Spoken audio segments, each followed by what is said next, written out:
Battle of Debrecen was more than a clash of tanks. It was a desperate race for survival on the Hungarian plains, where entire armies vanished in the mud. In the shadow of this forgotten inferno, German and Soviet commanders gambled everything for a victory that neither could afford. What really happened in Europe's last great armored duel before the fall of Budapest? By the autumn of 1944, the Eastern Front had become a vast theater of destruction, stretching from the Baltic to the Balkans. The Soviet Union's summer offensive, Operation Bagration, had decimated Army Group Center, eliminating 28 German divisions and creating a gap in the Wehrmacht's defensive line that extended over 400 kilometers. Between June and August 1944, German forces suffered approximately 450,000 casualties, while Soviet losses exceeded 765,000 men. This defection removed 15 Romanian divisions from Axis order of battle and opened a direct route for Soviet forces into the Hungarian plain. Bulgaria withdrew from the war on September 9th and subsequently joined the Allies. Yugoslavia's partisan forces controlled large territories, threatening Axis supply lines through the Balkans. Germany now stood virtually alone in southeastern Europe, with only Hungary remaining as a questionable ally. The Hungarian government understood that Soviet armies would soon reach its borders. Horthy initiated secret negotiations with Allied representatives in September 1944, seeking an armistice similar to Romania's. These discussions remained unknown to German intelligence until they were well advanced. Hungarian military forces at this time numbered approximately 600,000 men organized into 26 divisions, though many units suffered from inadequate equipment and training. The Hungarian First Army defended the northern Carpathian passes against Soviet advances from Poland, while the Second Army reformed after its Stalingrad losses. The Third Army occupied positions in southern Transylvania facing Romanian and Soviet forces. German intelligence had detected signs of Hungarian wavering. The Abwehr and SS security services reported contacts between Hungarian officials and Allied representatives in neutral capitals. Hitler ordered preparations for Operation Panzerfaust, a contingency plan to occupy Hungary and install a compliant government should Horthy attempt to defect. German forces in Hungary in early October numbered approximately 85,000 men, including occupation troops, security formations, and units withdrawn from Romania. These forces were insufficient to control the entire country, but adequate to seize Budapest and key transportation centers. The Red Army's advance into southeastern Europe followed a clear strategic logic. Stalin sought to secure the Balkans before Allied forces could establish a presence there, ensuring Soviet dominance in post-war Eastern Europe. The Second Ukrainian Front under General Rodion Malinovsky had pursued retreating Axis forces through Romania in August and September, covering over 500 kilometers in 6 weeks. By late September, Soviet spearheads reached the Transylvanian border with Hungary. The Third Ukrainian Front, commanded by General Fyodor Tolbukhin, advanced through Bulgaria toward Yugoslavia, threatening Hungary from the south. Soviet intelligence provided detailed assessments of Hungarian military capabilities and political intentions. The NKVD had cultivated contacts within Hungarian opposition circles and monitored Horthy's armistice negotiations. Stalin viewed Hungary as both an obstacle to be overcome and a potential asset if it could be induced to switch sides. Autumn rains could transform unpaved roads into impassable mud, restricting movement to paved routes and creating bottlenecks. Debrecen, Hungary's second city with a population of 120,000, sat astride the main rail and road routes connecting Transylvania to central Hungary. The city served as a major transportation hub and administrative center for the eastern provinces. Its capture would sever communications between German forces in the Carpathians and those defending Budapest, opening the direct route to the Hungarian capital. German and Hungarian planners recognized Debrecen's strategic importance and prepared defensive positions east of the city to block Soviet advances. The opening phase. On October 6, 1944, elements of the Soviet 6th Guards Tank Army crossed the Hungarian frontier east of Debrecen.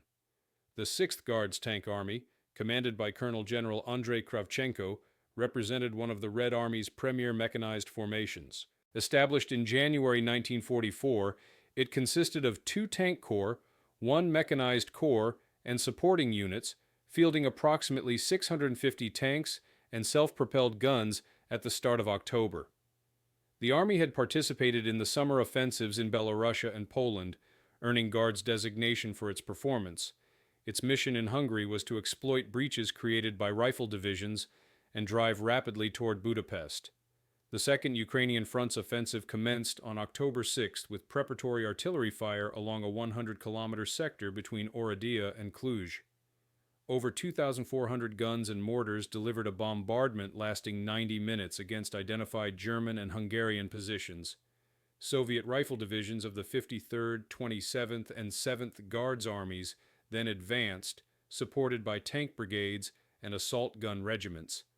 Romanian forces, now fighting alongside their former enemies, contributed 3 infantry divisions to the assault. Initial resistance proved lighter than anticipated, as Hungarian units withdrew without sustained combat, and some formations disintegrated when ordered to resist.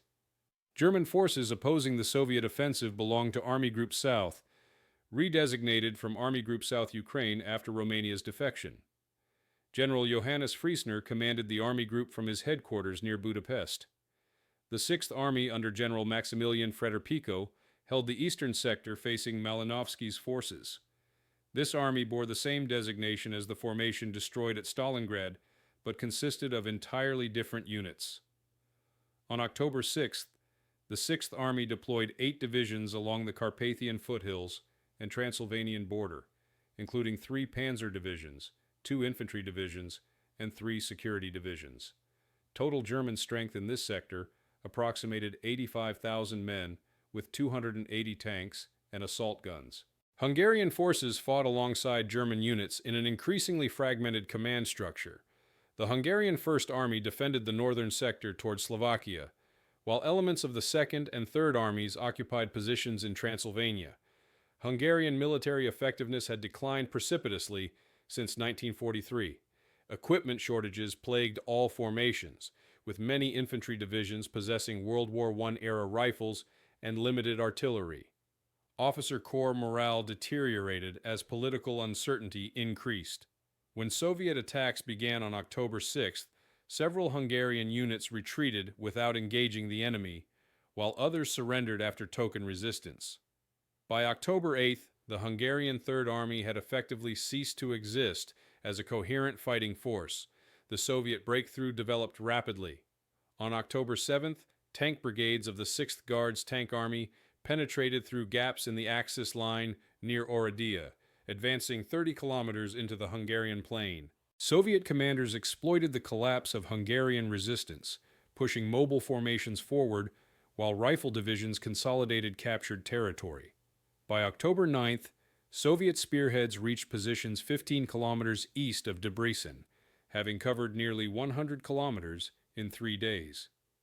This pace of advance exceeded even optimistic Soviet planning estimates and suggested the possibility of reaching Budapest within weeks. German intelligence reports on October 9th confirmed the gravity of the situation. Reconnaissance aircraft identified large Soviet tank columns moving westward along multiple axes toward Debrecen. Intercepted radio traffic indicated that at least 2 Soviet tank armies, the 6th Guards Tank Army and elements of the 18th Tank Corps, were approaching the city. German analysts estimated Soviet armored strength at over 800 tanks and self-propelled guns, though actual numbers proved lower due to mechanical breakdowns and fuel shortages. The 6th Army headquarters requested immediate reinforcements to prevent encirclement and the loss of Debrecen. Hitler responded to the crisis by ordering the transfer of armored reserves from other sectors. The 3 Panzer Corps, commanded by General Eberhard von Mackensen, received instructions to concentrate near Debrecen and counterattack Soviet spearheads. This corps included the 1st Panzer Division, 23rd Panzer Division, and 13th Panzer Division, formations that had seen extensive combat on the Eastern Front since 1941. The 1st Panzer Division deployed approximately 90 tanks on October 10th, including 50 Panther medium tanks and 20 Panzer IV medium tanks. The 23rd Panzer Division fielded 65 tanks, primarily Panzer IVs with some assault guns. The 13th Panzer Division possessed 40 tanks and assault guns, having recently transferred from Poland. Hungarian forces attempted to establish defensive lines east of Debrecen on October 10th and 11th. The Hungarian 1st Armored Division, equipped with 35 Hungarian-built Turan medium tanks and 20 German Panzerwehrpfs, took positions along the main road from Oradea. The Turan tank, Hungary's domestically produced armored vehicle, mounted a short-barreled 40mm gun that proved ineffective against Soviet T-34 and T-44 medium tanks at ranges beyond 500 meters. Hungarian crews recognized their equipment's inadequacy, but prepared to defend predetermined positions regardless. Soviet reconnaissance elements reached Debrecen's eastern suburbs on October 11th. The 9th Guards Mechanized Corps, part of the 6th Guards Tank Army, led the advance with approximately 180 tanks and 8,000 infantry. Tank brigades bypassed Hungarian strongpoints, leaving them for following rifle divisions to reduce. The Mechanized Corps established a bridgehead across the Hortobágy River northeast of Debrecen, securing crossing sites for subsequent waves. Soviet commanders anticipated entering Debrecen by October 13th, then continuing westward toward the Tisza River crossings. Strategic goals and planning. The Soviet Stavka, the supreme headquarters directing Red Army operations, viewed the Hungarian campaign as integral to ending the war in Europe by spring 1945. Marshal Georgy Zhukov, serving as Stavka coordinator for Ukrainian front operations, outlined objectives in directives issued during September 1944. The primary goal required destruction of German Army Group South and seizure of Budapest before winter. Secondary objectives included securing Carpathian passes to prevent German withdrawal, occupying Hungarian industrial regions, particularly around Budapest and Miskolc, and forcing Hungary's capitulation to eliminate its armies from Axis order of battle. Malinovsky's Second Ukrainian Front received specific operational tasks. The front would advance westward from Romania through Transylvania and the Debrecen region, destroying Axis forces east of the Tisza River. Once across the Tisza, Soviet forces would drive northwestward to envelop Budapest from the east, while Tolbukin's Third Ukrainian Front attacked from the south. Malinovsky commanded approximately 600,000 men, organized into 5 armies: the 6th Guards Tank Army, 18th Tank Corps, 27th Army, 53rd Army, and 7th Guards Army. Total armored strength exceeded 950 tanks and self-propelled guns on October 1st, though mechanical breakdowns and combat losses reduced this number daily. Soviet logistical planning confronted significant challenges. Supply lines extended over 650 kilometers from railheads in western Ukraine to frontline units approaching Debrecen. Romanian railways operated on different gauge from Soviet networks, requiring time-consuming transshipment of supplies at the border. Autumn rains began in late September, turning unpaved roads into mud tracks, impassable to wheeled vehicles. Fuel supplies proved particularly problematic, as tank armies consumed thousands of tons of gasoline weekly. Soviet logistics officers established forward supply dumps and organized truck convoys to maintain momentum, but shortages inevitably developed as the advance continued. German strategic planning for Hungary emphasized delaying actions rather than decisive victory. Wehrmacht commanders recognized that insufficient forces existed to halt Soviet armies indefinitely. The operational goal became trading space for time, conducting fighting withdrawals that inflicted maximum casualties while preserving German formations. This strategy aimed to slow the Soviet advance until winter weather halted major operations, allowing construction of stronger defensive lines along the Danube. Political considerations also influenced German planning. Maintaining control of Hungary for as long as possible preserved access to Hungarian oil fields at Nagy Kanisa and bauxite mines essential for aluminum production.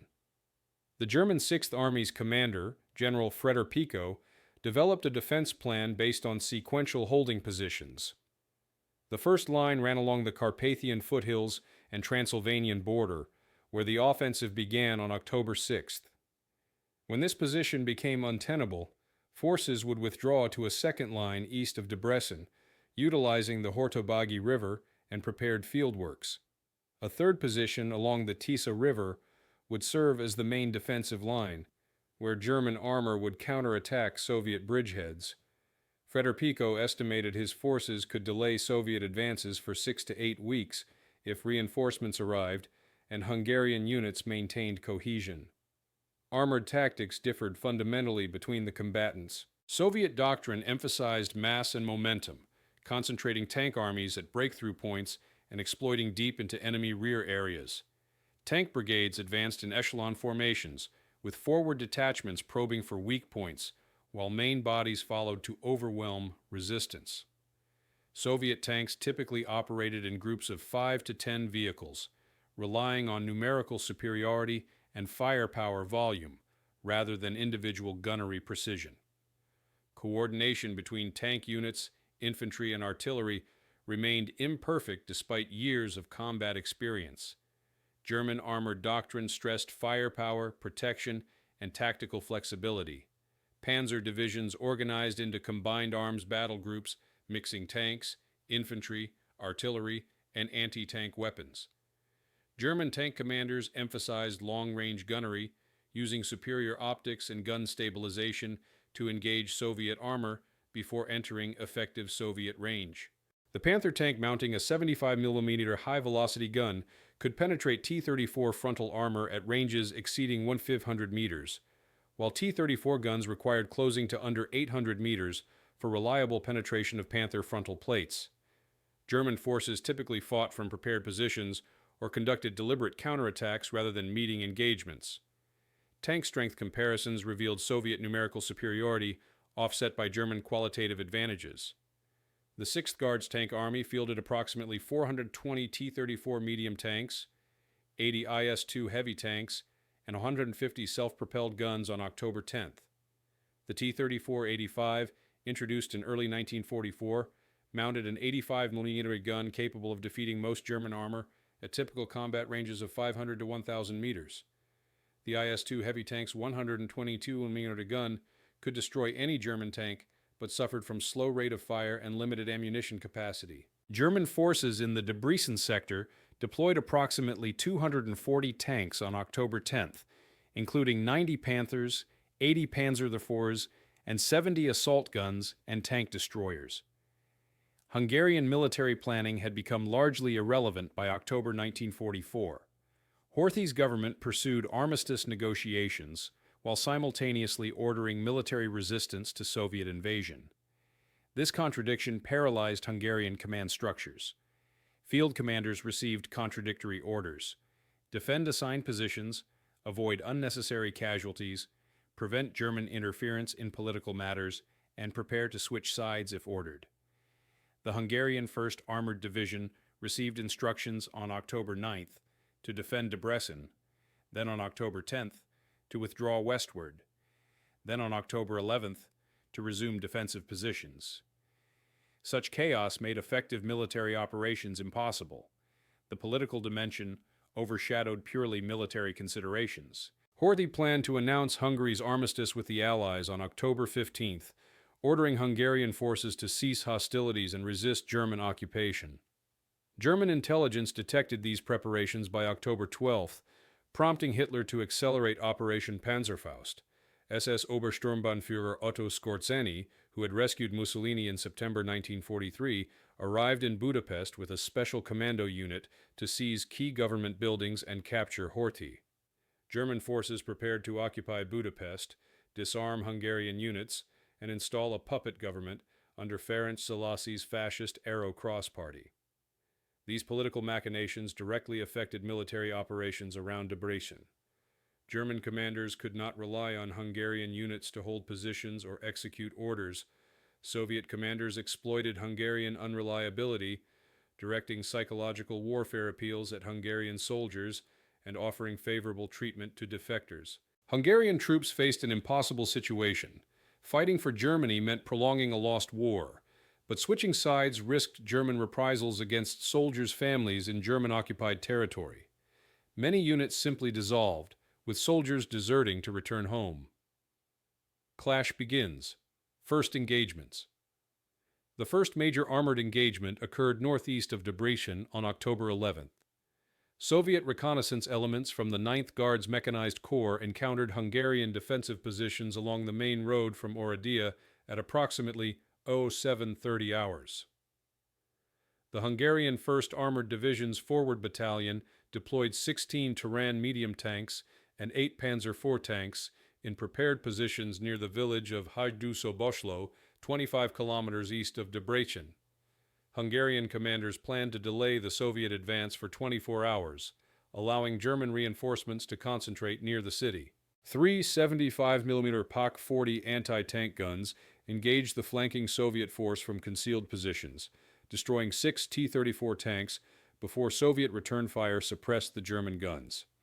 Hungarian tank crews claimed 8 Soviet tanks destroyed by 1,000 hours, suffering losses of 3 Turan tanks and 2 Panzer IVs. However, the numerical imbalance made Hungarian success temporary. Soviet artillery arrived at the engagement site by 10:30 hours.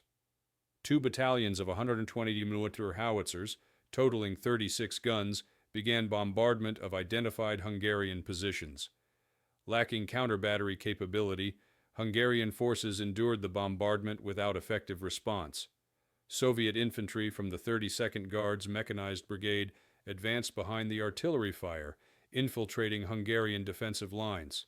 By 11:45 hours, Soviet forces had penetrated Hungarian positions at 3 points, forcing withdrawal. The Hungarian battalion retreated toward Debrecen, having delayed Soviet advance for approximately 3 hours at cost of 7 tanks and 45 casualties. Soviet losses totaled 12 tanks destroyed or damaged and approximately 90 casualties. German armored forces reached Debrecen on October 11th and 12th. The 1st Panzer Division's advance elements arrived from the northwest, deploying along the western approaches to the city. The 23rd Panzer Division concentrated south of Debrecen, while the 13th Panzer Division occupied positions to the northeast. This deployment placed approximately 195 German tanks and assault guns in position to counterattack Soviet spearheads approaching from the east. German reconnaissance reported Soviet forces advancing on Debrecen along 3 separate axes, suggesting multiple Soviet corps were converging on the city. The 3 Panzer Corps commander, General von Mackensen, planned a counterattack for October 13th. The 1st Panzer Division's battle groups advanced eastward from positions west of Debrecen toward Soviet concentrations identified near the Hortobagi River crossings. Kampfgruppe Team, consisting of 42 Panther tanks, 28 Panzer IV tanks, and supporting infantry mounted in half-tracks, formed the northern prong of the attack. Kampfgruppe Westhoven, with 35 tanks and assault guns, attacked along the southern axis. German artillery preparation lasted 20 minutes, with 68 guns targeting identified Soviet assembly areas. Morning fog reduced visibility to under 300 meters, concealing German movement, but also complicating command and control. Soviet forces detected the German attack within 30 minutes of its commencement. Forward observation posts of the 9th Guards Mechanized Corps reported tank engine noise and movement west of their positions at 6:15 hours. The Corps commander ordered defensive positions and requested air support, but low cloud cover prevented aircraft operations. Soviet anti-tank guns deployed in hastily prepared positions, including 32 76mm divisional guns and 16 100mm BS-3 heavy anti-tank guns. Tank brigades received orders to hold current positions rather than counterattack, awaiting clarification of German intentions and strength. The first contact occurred at 0635 hours when Kampfgruppe Team encountered Soviet reconnaissance elements 4 kilometers east of Debrecen. A brief exchange of fire destroyed 2 Soviet BA-64 armored cars and 1 German Panzer IV tank before the Soviet force withdrew.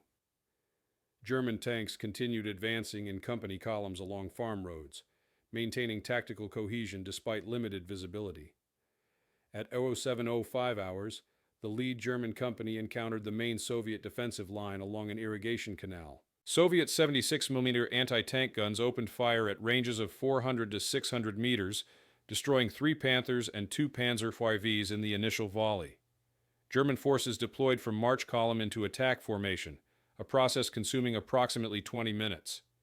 Panthers moved forward to engage Soviet anti-tank positions with main gunfire, while infantry dismounted to assault gun emplacements.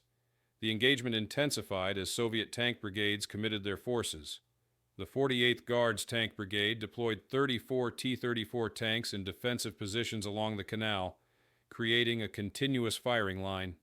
German gunners engaged Soviet armor at ranges between 800 and 1,200 meters, utilizing the Panthers' superior long-range accuracy.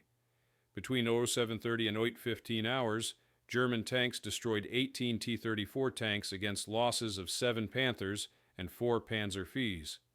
Soviet reinforcements arrived from the 6th Guards Tank Army's reserve by 0845 hours. The 51st Guards Tank Brigade, with 42 T-34 tanks and 12 IS-2 heavy tanks deployed to counterattack German forces penetrating the Soviet defensive line. The IS-2 heavy tanks, weighing 46 tons and mounting 122mm guns, engaged German armor at maximum range. The 122mm gun could penetrate Panther frontal armor at ranges exceeding 1,500 meters, though its slow rate of fire limited effectiveness. German commanders identified the IS-2 threat and directed concentrated fire against these vehicles. By 0930 hours, Soviet forces had lost 5 IS-2 tanks while destroying 9 German tanks, including 4 Panthers. The Southern Axis attack by Kampfgruppe Westhofen achieved greater initial success. Advancing through less heavily defended terrain, German forces penetrated 6 kilometers into Soviet-held territory by 0800 hours.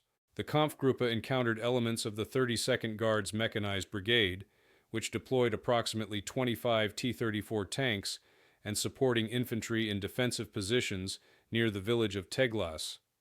German assault guns and tank destroyers engaged Soviet armor from concealed positions, destroying 11 T-34 tanks before Soviet forces withdrew westward at 0845 hours.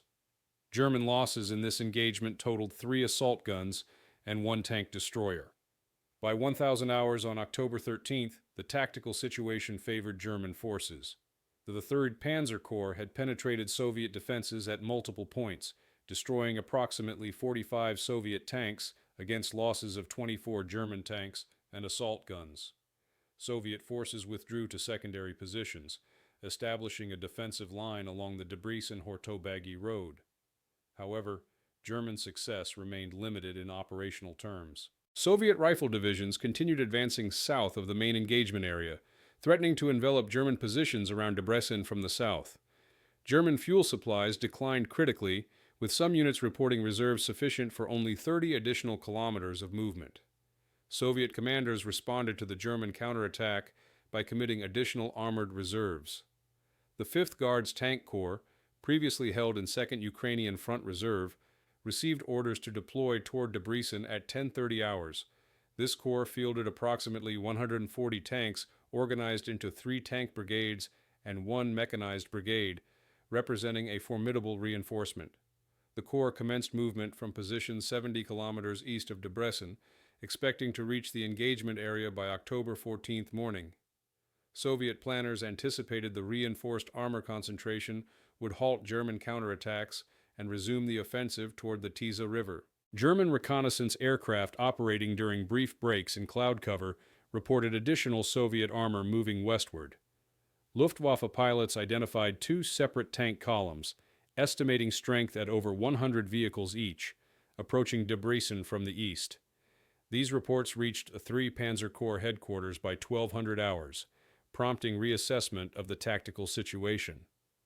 German forces had achieved local success, but faced growing Soviet numerical superiority.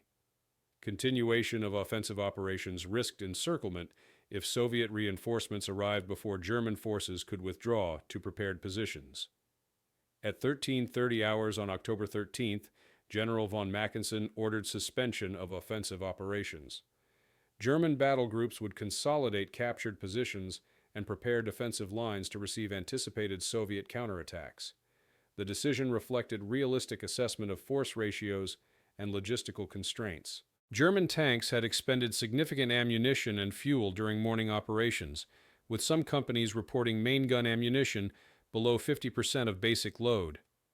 Resupply from forward depots would require 12 hours minimum, leaving German forces vulnerable during the interval. Soviet forces used the afternoon of October 13th to reorganize and prepare counterattacks. Tank brigades consolidated scattered units, redistributed ammunition, and evacuated damaged vehicles for repair. Soviet tank repair services achieved remarkable efficiency, often returning damaged tanks to service within 24 to 48 hours. Crew losses proved more difficult to replace, as trained tank crews required months to develop combat effectiveness. Soviet commanders replaced casualties with infantry soldiers given abbreviated tank training, a practice that reduced unit effectiveness but maintained numerical strength. The engagement on October 13th demonstrated both German tactical proficiency and Soviet operational resilience. German forces achieved favorable casualty ratios through superior equipment and crew training, destroying approximately 2 Soviet tanks for each German loss. However, Soviet forces absorbed these losses while maintaining operational capability through numerical superiority and rapid reinforcement. This pattern would characterize the subsequent 2 weeks of fighting around Debrecen, as German tactical victories failed to prevent Soviet operational advance toward Budapest and the Tisza River crossings. The battle resumed at dawn on October 14th, with Soviet counterattacks along the entire Debrecen front. The 5th Guards Tank Corps arrived during the night, deploying 138 operational tanks east of the city by 0600 hours. Soviet artillery preparation commenced at 0530 hours, with over 180 guns and rocket launchers bombarding German positions for 40 minutes. Katyusha multiple rocket launchers, firing 132mm rockets in salvos of 16 projectiles, targeted German assembly areas and suspected command posts. The bombardment expended approximately 8,000 artillery rounds and 2,400 rockets, creating extensive cratering across German defensive zones, but inflicting limited casualties due to dispersed German deployment. Soviet infantry and armor advanced at 0610 hours across a 30-kilometer front. The 9th Guards Mechanized Corps attacked German positions north of Debrecen with 78 tanks and 5,000 infantry. The 5th Guards Tank Corps struck the center of German lines with 3 tank brigades advancing in echelon formation. Southern sectors saw attacks by the 7th Mechanized Corps, recently arrived from Romania with approximately 90 tanks. Soviet commanders committed over 300 tanks to these coordinated attacks, seeking to overwhelm German defenses through simultaneous pressure at multiple points. Between 0630 and 0715 hours, Soviet forces destroyed 17 German tanks, while losing 34 tanks destroyed and an additional 23 damaged. The numerical exchange favored Germany tactically, but enabled Soviet forces to reach German defensive lines and engage in close-range combat where German advantages diminished.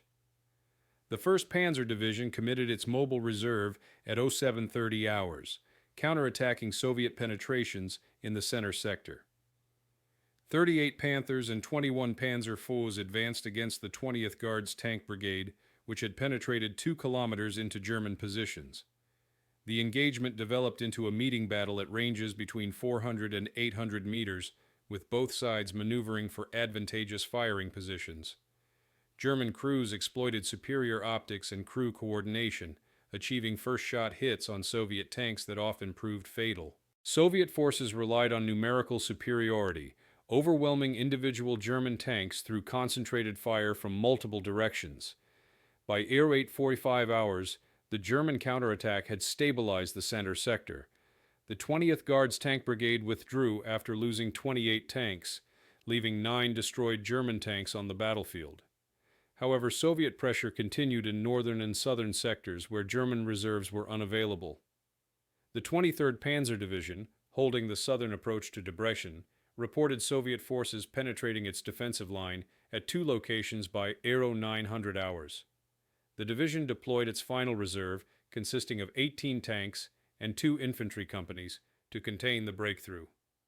This commitment left no German reserves available for subsequent contingencies.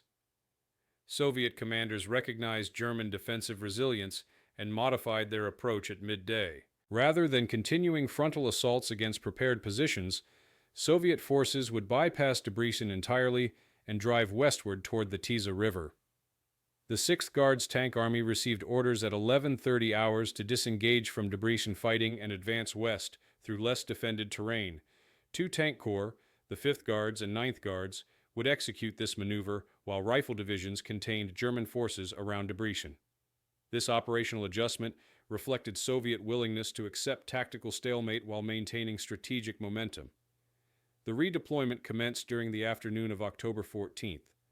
Soviet tank brigades withdrew from forward positions under cover of artillery fire and smoke screens. German reconnaissance detected the movement by 1400 hours, reporting large Soviet columns moving southwest from Debrecen toward the village of Kharkag, 40 kilometers distant. This route bypassed German concentrations and led directly to Tisza River crossings at Solnock. German commanders faced a critical decision: pursue withdrawing Soviet forces and risk engagement away from prepared positions, or maintain defensive lines around Debrecen, while Soviet armor advanced unimpeded toward operational objectives. General Freder Pico, commanding the German 6th Army, ordered the 3rd Panzer Corps to pursue Soviet forces westward. The decision prioritized preventing Soviet river crossings over defending Debrecen, which possessed limited strategic value once bypassed.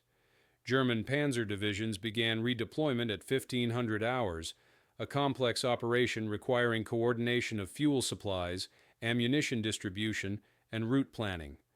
The 1st Panzer Division would advance southwest toward Kharkag, while the 23rd Panzer Division moved west along parallel routes.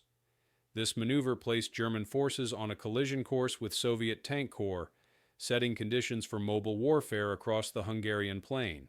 By evening of October 14th, both sides had suffered significant losses in 2 days of intensive combat.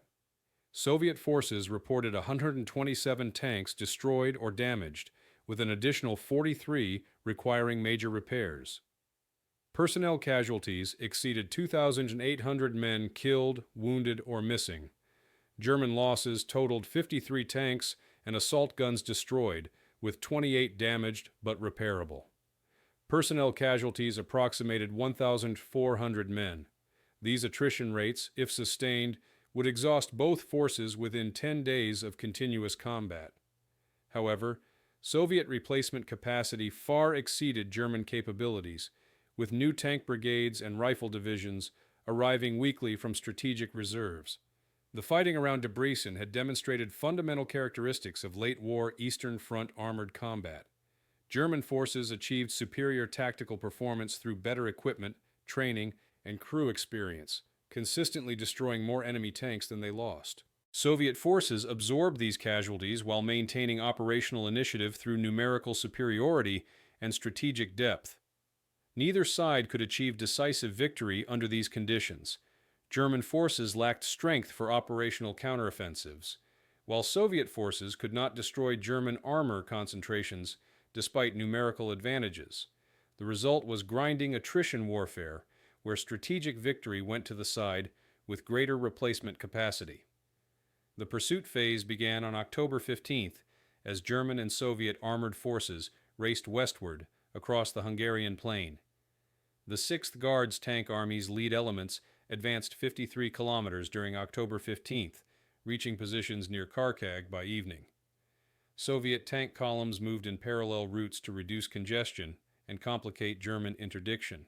German army units disarmed Hungarian formations throughout the country, encountering resistance in some locations but achieving control over most Hungarian military infrastructure by October 16th. The Arrow Cross Party under Ferenc Szalasi assumed power with German backing, declaring Horthy's armistice invalid and ordering continued Hungarian participation in the war.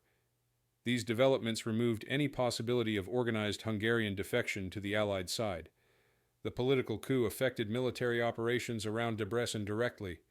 Hungarian units in the combat zone fragmented completely. Some formations attempted to surrender to Soviet forces, others retreated toward their home garrisons to await developments, while pro-German elements continued fighting alongside Wehrmacht units. The Hungarian 1st Armored Division dissolved on October 15th, with approximately 60% of its personnel deserting, and the remainder placing themselves under German command. This eliminated approximately 15 operational Hungarian tanks from Axis order of battle. Similar disintegration occurred in Hungarian infantry divisions, removing between 30,000 and 40,000 troops from effective combat strength. Soviet forces exploited the Hungarian collapse aggressively. Forward detachments of the 6th Guards Tank Army advanced an additional 38 kilometers on October 16th, approaching within 25 kilometers of the Tisza River. Soviet reconnaissance identified lightly defended river crossing sites at Szolnok and Csongrád, defended primarily by German security units and Hungarian formations of uncertain loyalty. Soviet commanders prepared to seize these crossings through coup de main operations using tank brigades reinforced with motorized infantry. Success would place Soviet armor west of the Tisza, opening routes toward Budapest and threatening complete encirclement of German forces remaining east of the river. German situation assessments on October 16th painted a pessimistic picture. The 3 Panzer Corps had failed to prevent Soviet advance toward the Tisza, and insufficient forces existed to defend all crossing sites adequately. Army Group South Headquarters calculated that Soviet forces would reach the Tisza by October 17th and establish bridgeheads by October 18th. German reserves available for counterattack totaled approximately 120 tanks and assault guns from the 1st, 13th, and 23rd Panzer Divisions, inadequate for eliminating multiple Soviet bridgeheads simultaneously. The Hungarian military had effectively ceased to exist as a reliable ally, removing tens of thousands of troops from defensive calculations. Logistical factors increasingly constrained both sides. German fuel reserves reached critical levels, with panzer divisions reporting only sufficient fuel for 80 to 100 additional kilometers of movement. Ammunition consumption during the October 13-15 fighting had depleted stocks significantly, particularly for anti-tank guns and tank main armament. Replacement crews and vehicles arrived slowly from Germany, requiring rail transport through Slovakia, subject to partisan interdiction and Soviet air attack. German forces in Hungary operated at the end of extended supply lines stretching back through the Carpathians, with limited capacity to sustain intensive operations indefinitely. Soviet logistical challenges differed in scale, but not in kind. The 6th Guards Tank Army had advanced over 180 kilometers in 10 days, outrunning its supply echelons. Forward tank brigades reported fuel stocks below 40% capacity on October 16th, insufficient for sustained operations beyond initial Tisza crossings. Ammunition supplies remained adequate for immediate operations, but required replenishment before major battles. Soviet repair services had returned 73 damaged tanks to operational status between October 13th and 16, partially offsetting combat losses. However, crew losses accumulated faster than replacements arrived, forcing amalgamation of depleted tank companies into composite formations with reduced combat effectiveness. Soviet forces reached the Tisza River on October 17th. The 9th Guards Mechanized Corps arrived at Szolnok at 0730 hours, finding the bridge intact but prepared for demolition by German engineers. A forward detachment of the 32nd Guards Mechanized Brigade, consisting of 12 T-34 tanks and 200 motorized infantry, raced across the bridge at 0745 hours before German defenders could activate demolition charges. Fierce combat erupted on the western bank as German security troops attempted to contain the bridgehead. By 0930 hours, Soviet forces had expanded their foothold to approximately 2 kilometers depth and 4 kilometers width, establishing positions sufficient to receive reinforcements. German response mobilized all available reserves. The 13th Panzer Division received orders to eliminate the Szolnok bridgehead, deploying 37 tanks and supporting infantry for counterattack. The division advanced from positions 20 kilometers northwest, reaching engagement range by 1230 hours. German forces attacked the bridgehead perimeter from 3 directions simultaneously, concentrating armor against the northern sector, where terrain offered best approach routes. Soviet defenders occupied hastily prepared positions with limited anti-tank support, as heavy equipment remained east of the river awaiting pontoon bridges under construction. The battle for Solnock bridgehead intensified throughout October 17th afternoon. German tanks penetrated Soviet defensive lines at 13:15 hours, advancing to within 800 meters of the bridge approaches. Soviet forces committed their remaining tank reserves, deploying 18 T-34 tanks that had crossed during the morning. Close-range combat at 300 to 600 meters negated German range advantages, with losses mounting rapidly on both sides. By 1600 hours, the 13th Panzer Division had lost 14 tanks destroyed, while destroying 23 Soviet tanks. However, Soviet reinforcements continued flowing across the bridge, including anti-tank guns and additional infantry battalions. A second Soviet crossing occurred at Schongrad, 60 kilometers south of Solnock, during October 17th afternoon. Elements of the 7th Mechanized Corps seized an undefended ferry site at 14:45 hours, establishing a small bridgehead by evening.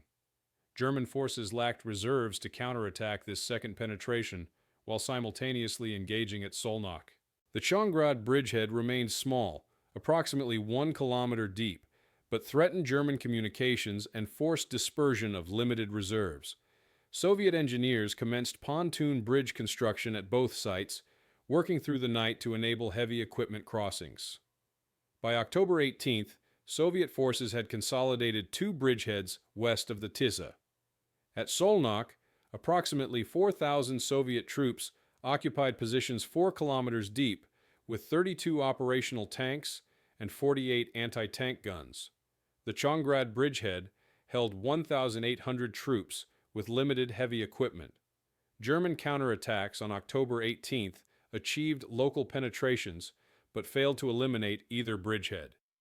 The 13th Panzer Division's strength declined to 21 operational tanks after 2 days of intensive combat. Engineers completed 2 pontoon bridges at Solnock by October 19th evening, enabling passage of heavy equipment including IS-2 heavy tanks and 152 mm artillery pieces.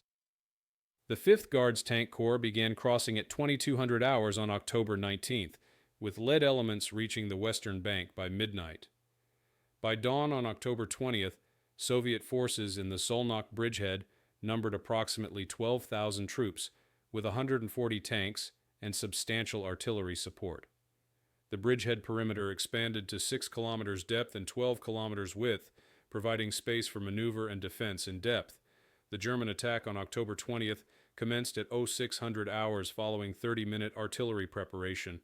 The 1st Panzer Division attacked the northern sector of Solnock bridgehead with 2 battle groups totaling 63 tanks.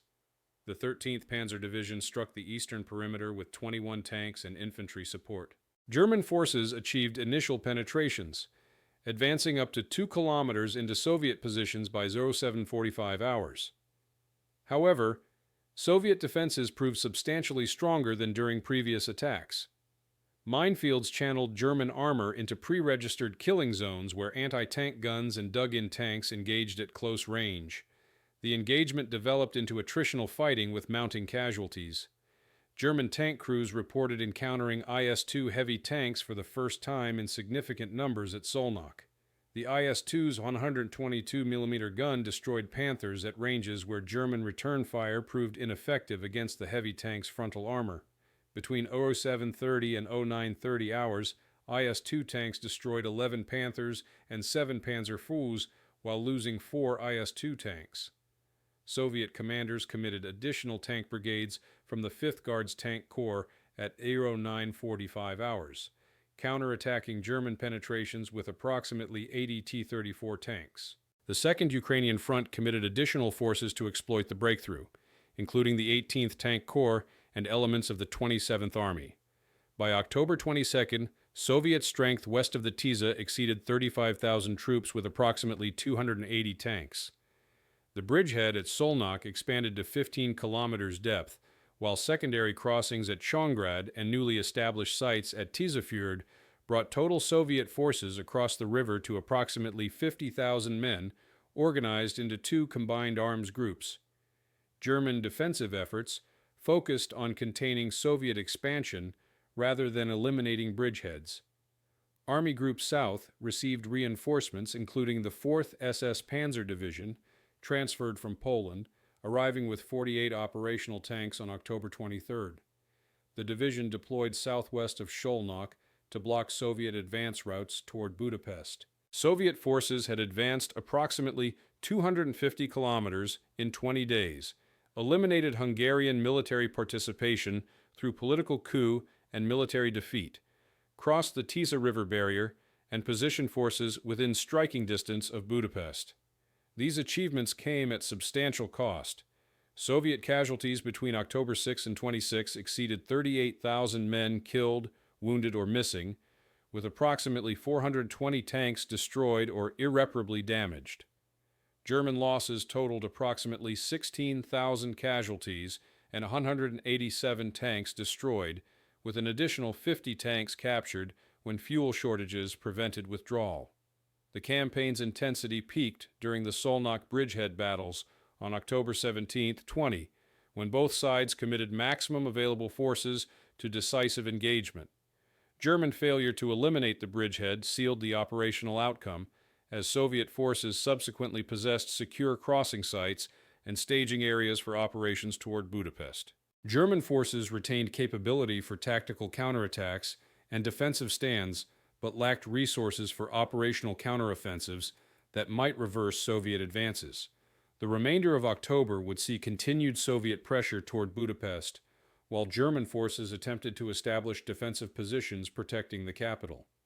The final phase of October operations centered on Soviet approaches to Budapest and German efforts to delay the advance. The Second Ukrainian Front redirected forces northwest from Kecskemét toward the Danube, while the Third Ukrainian Front advanced from southern Hungary.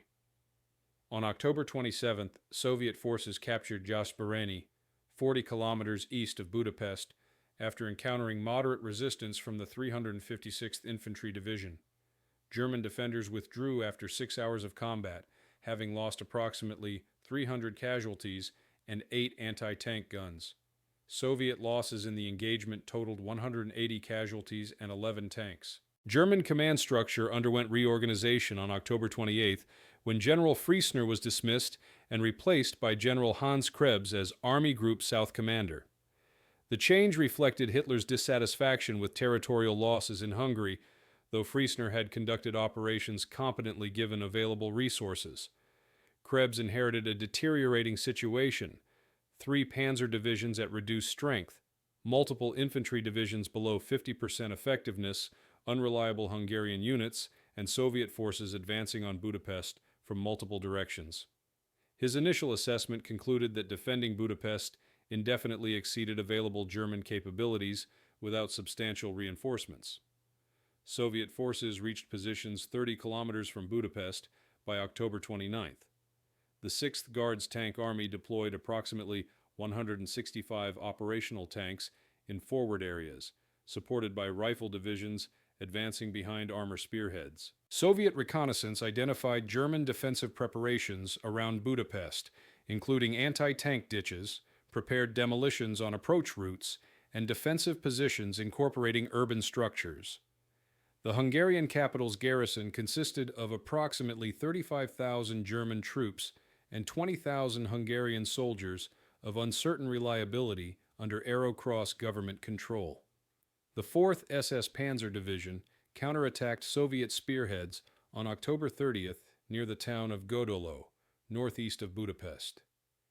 German forces deployed 42 tanks in a dawn assault, targeting the exposed flank of Soviet columns advancing toward the capital. The attack achieved surprise, destroying 23 Soviet tanks and forcing withdrawal of forward Soviet elements by midday. However, Soviet reserves counterattacked during the afternoon with approximately 80 tanks from the 5th Guards Tank Corps. The engagement continued until darkness, with German forces losing 19 tanks while destroying an additional 17 Soviet tanks before withdrawing to prepared positions. Logistical challenges increasingly affected both combatants. Soviet supply lines extended over 300 kilometers from railheads in Romania to forward units approaching Budapest.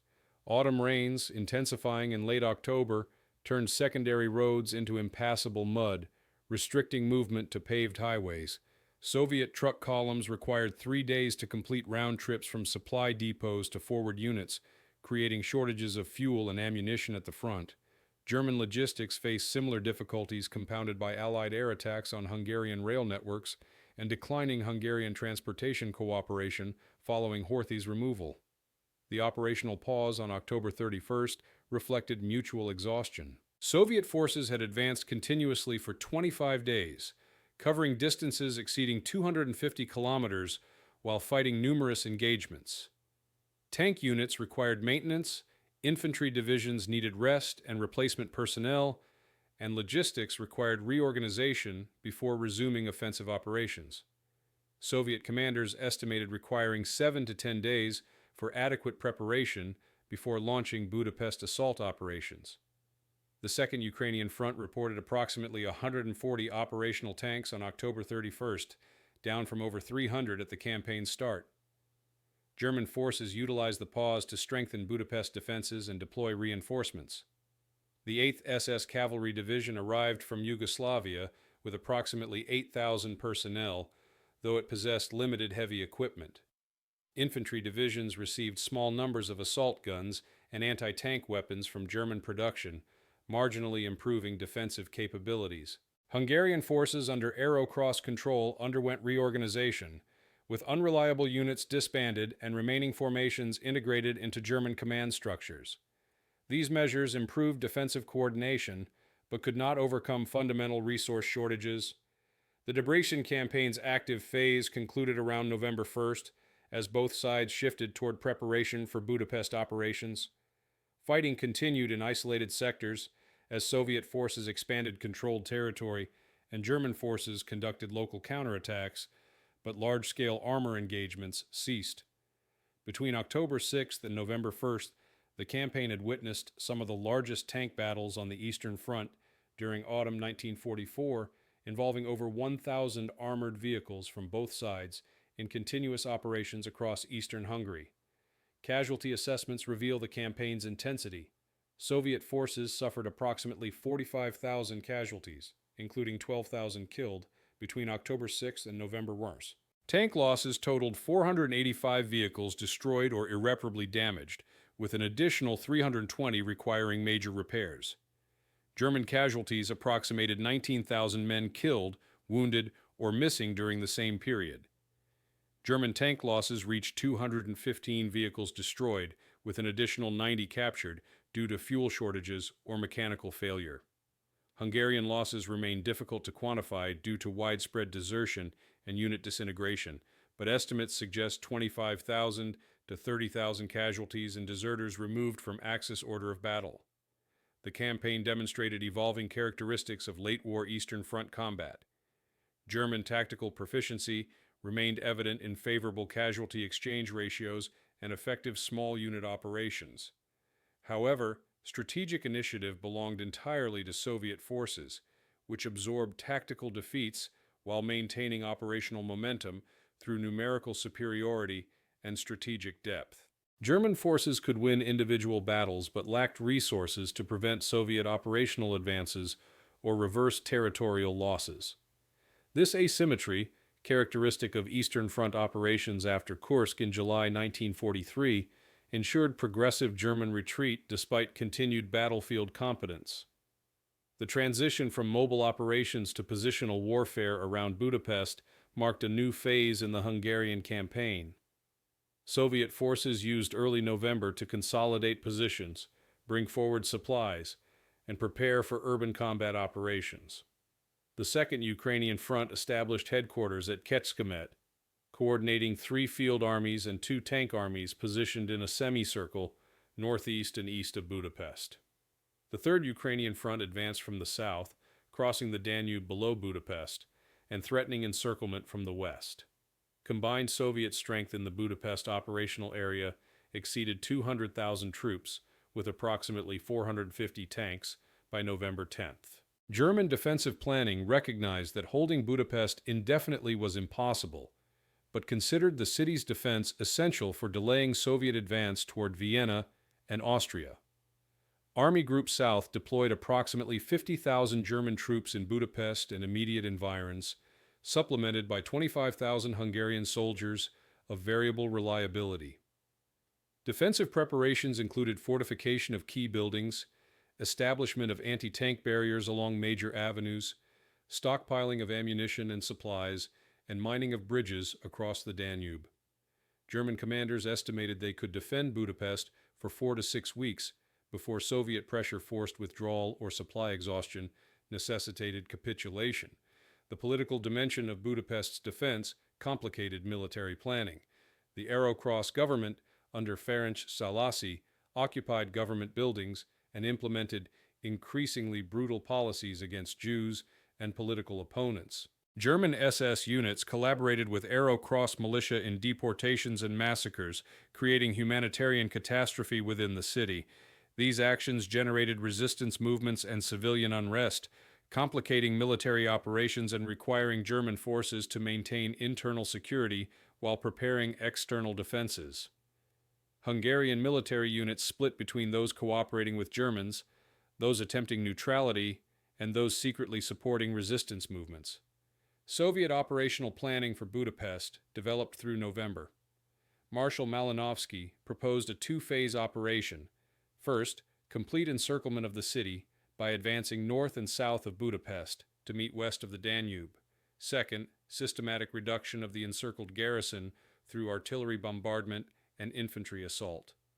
This approach minimized Soviet casualties by avoiding premature urban combat while maximizing pressure on defenders through isolation and attrition. Stalin approved the plan on November 12th, ordering commencement of encirclement operations by November 20th. German reinforcements continued arriving in small numbers throughout November. The 13th Panzer Division received 32 replacement tanks between November 1st and 15, restoring strength to approximately 53 operational vehicles.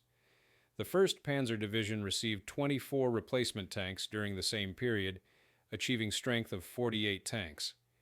These reinforcements partially offset earlier losses, but remained insufficient for major counteroffensives. German tank production allocated priority to Western Front operations following Allied breakout from Normandy, limiting replacement availability for Eastern Front formations. Soviet forces resumed offensive operations on November 18th with attacks north of Budapest toward the Danube Bend. The 6th Guards Tank Army, reinforced to approximately 180 operational tanks, attacked German positions near Vach, 40 kilometers north of Budapest. The objective was reaching the Danube and advancing westward along the northern bank to encircle Budapest from that direction. German forces from the 8th SS Cavalry Division defended the sector with limited anti-tank weapons and no armor support. Soviet forces penetrated German lines on November 18th, advancing 12 kilometers before encountering reinforced positions. The 4th SS Panzer Division counterattacked on November 19th, deploying 38 tanks against the Soviet penetration. German forces struck the Soviet advance's southern flank, disrupting forward momentum and forcing deployment of Soviet reserves. The engagement continued through November 20th, with both sides committing additional forces. Soviet casualties exceeded 1,200 personnel and 27 tanks, while German losses totaled approximately 800 casualties and 14 tanks. The Soviet advance stalled temporarily, but resumed on November 21st after additional artillery and rifle divisions arrived. Simultaneous Soviet operations south of Budapest achieved greater success. The 3rd Ukrainian Front's 46th Army crossed the Danube south of the city on November 19th, establishing bridgeheads on the western bank. German forces in this sector consisted primarily of Hungarian units with minimal German stiffening. Hungarian defenders offered limited resistance, with entire companies surrendering without combat. By November 22nd, Soviet forces held bridgeheads totaling 8 kilometers width and 4 kilometers depth, sufficient for deploying additional forces. German attempts to eliminate these bridgeheads on November 23rd failed when insufficient armor and artillery were available for effective counterattacks. As a result, Hungary's armed forces remained tied to the Axis cause, even as the military situation grew hopeless. The German command now directed its attention to defending the Hungarian capital, committing the remnants of the 6th Army and the newly arrived 8th SS Cavalry Corps to fortify the approaches to Budapest. Material losses from the Debrecen operation were immense. Archival data compiled after the war indicate that the Wehrmacht and its Hungarian allies lost approximately 2,500 armored vehicles, 700 artillery pieces, and tens of thousands of tons of transport equipment. The Soviets, in turn, reported nearly 400 tanks destroyed or damaged, 450 aircraft lost, and over 30,000 casualties. These figures illustrate not only the scale of mechanized warfare on the plains, but also the enormous logistical strain imposed on both sides. Many of the Soviet tanks abandoned in the fields were later recovered and repaired, while the German losses, especially fuel-dependent Panthers and Tigers, proved largely irreplaceable by late 1944. The civilian population of eastern Hungary endured severe hardship during and after the battle. Contemporary Hungarian administrative reports describe widespread destruction of infrastructure, depopulated villages, and acute shortages of food and medical supplies. Agricultural production collapsed across the Hajdú and Szabolcs regions due to requisitioning and bombing. Thousands of civilians were displaced as front lines shifted repeatedly. In Debrecen itself, post-war reconstruction records estimate that more than 60% of the city's industrial facilities and public buildings were damaged or destroyed. Militarily, Debrecen demonstrated both the potential and the limitations of late-war armored warfare. For Germany, the loss of eastern Hungary meant the exposure of Vienna and southern Czechoslovakia, regions that would become the next targets of Soviet advances in early 1945. In post-war historiography, the Battle of Debrecen has often been overshadowed by larger and more decisive operations, such as Stalingrad or Kursk, yet its significance lies in its transitional nature. It represented the final large-scale tank engagement on the Eastern Front before the fall of Budapest, and one of the last successful German operational withdrawals. It also highlighted the growing autonomy of Soviet field commanders, particularly Malinovsky, whose coordination with neighboring fronts reflected the Red Army's maturing command structure. Today, Debrecen stands as a symbol of the brutal efficiency and destructive scope of mechanized warfare in Central Europe.